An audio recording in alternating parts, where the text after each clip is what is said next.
Le pôle domicile de la FEDOSAD propose une diversité de services, de bouquets de services à disposition de patients ou des clients qui auront émis la volonté d'avoir recours à l'un de nos services, voire plusieurs. Il arrive souvent que l'entrée en institution, notamment en maison de retraite, EHPAD ou autres structures, relève souvent du choix contraint, arrive souvent en bout de course, alors que finalement, je dirais l'entourage et le patient et le client ne sont pas forcément interrogés sur la faisabilité de ce maintien à domicile.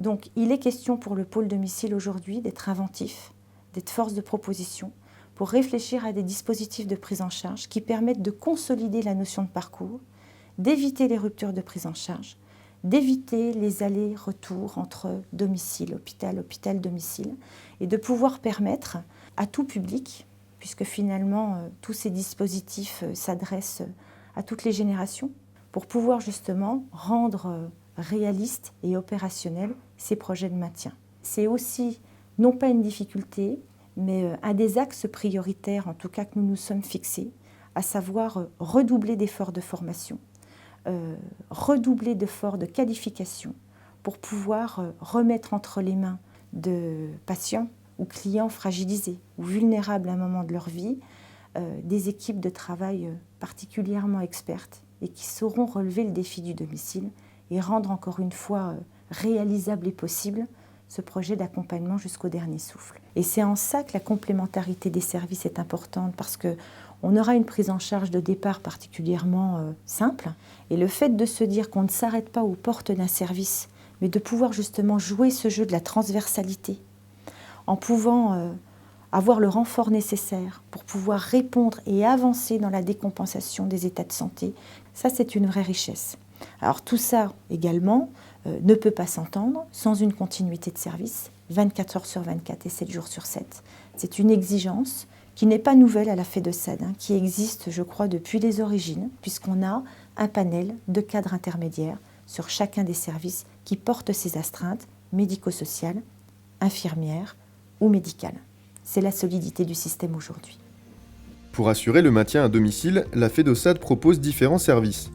Le service d'aide et d'accompagnement à domicile, le service de soins infirmiers à domicile, l'équipe spécialisée Alzheimer, le service d'hospitalisation à domicile, l'appartement de coordination thérapeutique et les services annexes, petits travaux et accompagnement véhiculé. La FEDOSAD intervient auprès de plus de 3000 clients par an à domicile, plus particulièrement sur l'agglomération dijonnaise.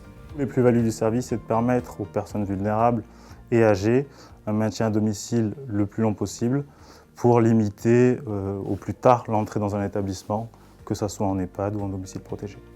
Le service d'aide et d'accompagnement à domicile de la FEDOSAD œuvre afin de proposer à chacun de ses clients un parcours personnalisé et en adéquation avec ses besoins. Cet accompagnement à domicile peut se réaliser 24 heures sur 24, 365 jours par an par des professionnels motivés et compétents. Par un numéro d'appel unique ou sur le site internet de la FEDOSAD, les demandes sont traitées rapidement afin de répondre au mieux aux attentes des personnes par un contact privilégié. Grâce à la plateforme client, une cadre de secteur identifie les besoins des personnes et peut proposer un professionnel correspondant aux attentes du client. L'enjeu principal, c'est tout d'abord de respecter le projet de vie des personnes qui font le choix de rester à leur domicile.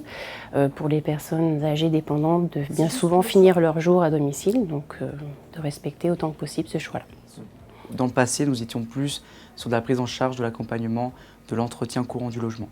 Aujourd'hui, nous sommes plus axés sur la médicalisation de nos clients en accompagnement avec nos auxiliaires de vie qui sont habitués à prendre en charge des personnes de plus en plus dépendantes. Toujours dans l'esprit de bientraitance en les accompagnant dans leur projet de vie. Madame Adou se rend chez Monsieur Perrard pour l'aider pour son petit déjeuner, ses courses alimentaires, le ménage et le repassage. Elle vient 3 fois par semaine et des liens se sont créés avec Monsieur Perrard. Son aide à domicile connaît bien ses habitudes et devance parfois ses demandes. Au bout de 4 ans, mon épouse est obligée d'aller à l'EHPAD à Champmaillot. Mais moi, à ce moment-là, j'ai fait une embolie pulmonaire. Donc j'étais aussi coincé, ce qui fait qu'elle a pris la succession, elle est passée de l'épouse au mari. Et voilà. Ça fait 10 ans, j'ai commencé avec Madame Perrard, je me suis occupée d'elle. Et à son décès, on a continué les interventions, mais cette fois-ci pour Monsieur Perrard. Il y a une certaine complicité qui s'est installée et puis voilà, c'est quelqu'un que j'apprécie beaucoup, que j'aime beaucoup, il le sait et puis il y a de l'échange. Moi j'aime bien les gens déjà à la base, donc... C'est une sécurité, puis ça se fait normalement, c'est pas compliqué. Le service de soins infirmiers à domicile qui permet le maintien des personnes à domicile le plus longtemps possible, souvent en collaboration avec le service d'aide.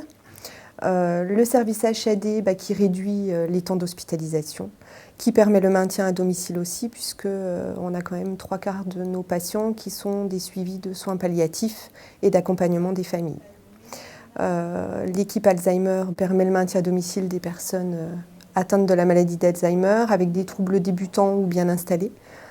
Et l'appartement de coordination thérapeutique qui est une petite unité de vie qui est une alternative aussi à l'EHPAD ou qui peut offrir des hospitalisations de répit aussi pour l'entourage. La majorité de nos patients pris en HAD ont le service d'aide à domicile, le SIAD également. Sur le SIAD, on a des patients qui ont des combinaisons multiples puisqu'ils peuvent avoir le service d'aide à domicile, le service de soins, plus l'accueil de jour. Il y a vraiment de multiples possibilités. On a également des patients en ACT qui sont suivis par le SIAD ou l'HAD. Donc tout est très complémentaire. L'avantage des services à domicile, c'est d'allier l'accompagnement des familles et de l'entourage à la technicité des soins et surtout à la permanence des soins. Ce service s'adresse à des personnes âgées, des personnes handicapées ou malades. Nous avons pour cela une équipe d'une 30aine d'aides-soignantes, 35 aides-soignantes et une équipe de 8 infirmières, ce qui nous permet de faire une prise en charge globale du patient. Donc on le suit du début jusqu'à la fin pour les soins d'hygiène et pour les soins techniques.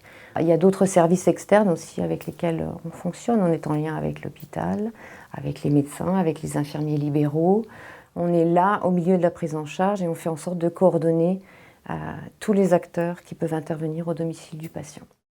Pour les personnes atteintes de la maladie d'Alzheimer qui ont besoin d'une prise en charge plus importante et sur prescription médicale, le service de l'équipe spécialisée Alzheimer propose un cycle de 15 séances de réhabilitation et de soins à domicile pour les personnes malades et leurs conjoints.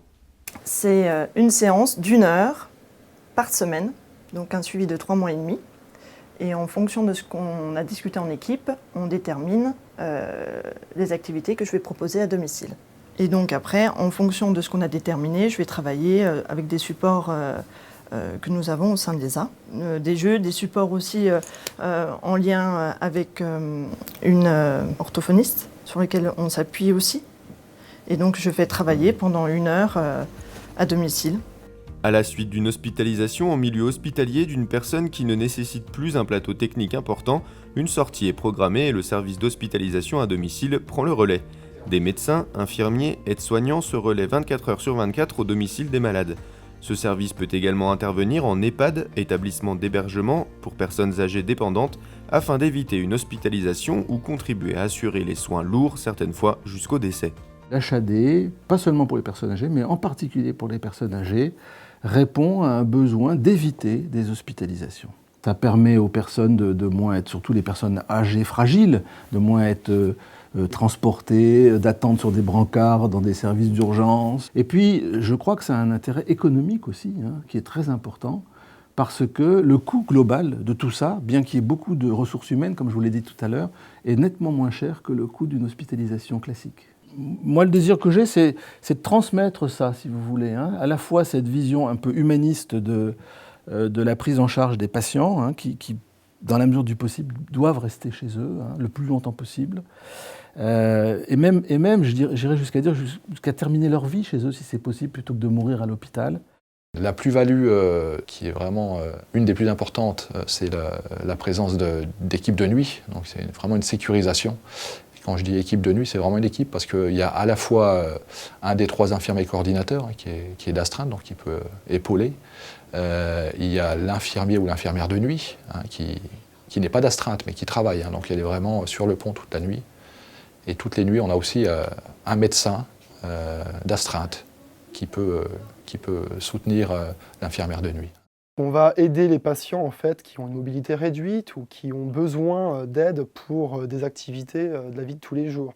Et puis donc aider l'infirmière ou l'infirmier dans les pansements, donc tout ce qui est soins. On va aussi beaucoup communiquer avec le patient, l'entourage aussi, bien sûr, être là pour eux, pour les patients. On a beaucoup de patients en soins palliatifs, donc c'est important d'être là, d'être là pour eux. Ce qu'il faut souligner aussi, c'est l'importance d'avoir un relais auprès des travailleurs sociaux de secteur, puisqu'à la FEDOSAD, je suis le seul travailleur social. Et c'est vraiment important de travailler avec des collègues qui vont pouvoir intervenir au domicile du patient, soit pendant la période d'hospitalisation, soit à la sortie, ce qui va permettre vraiment le suivi social du patient dans le long terme.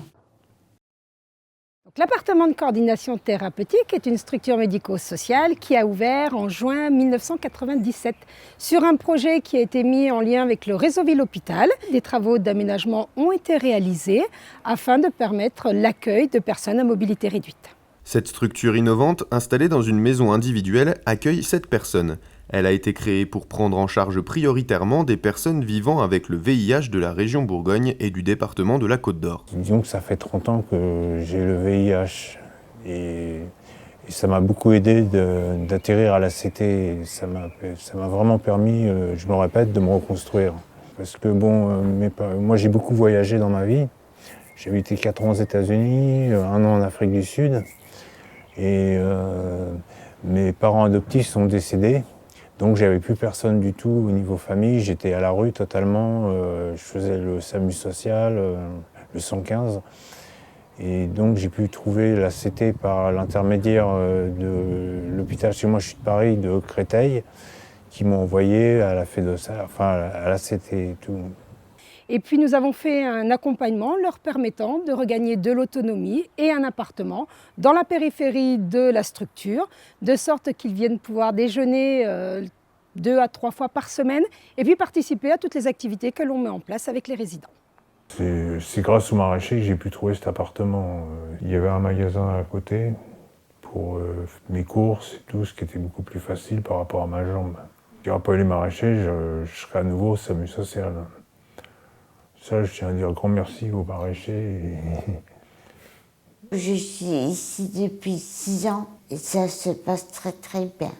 On a des activités de dessin, de musique, d'art-thérapie. Ici, je suis protégée aussi bien médicalement que physiquement. À la fois, je la sens dans une famille que je ne peux pas forcément lui apporter tous les jours. Et malgré tout, malgré ses difficultés de santé, elle est bien entourée au niveau du personnel. Lorsqu'une personne nécessite des travaux de bricolage ou de jardinage, le service Petits Travaux intervient à la demande. Cette intervention ne peut excéder 2 heures afin de ne pas se substituer aux artisans. Nous avons toutes sortes de petites choses que les gens ont du mal à faire eux-mêmes par rapport à certains handicaps, par rapport à leur maladie.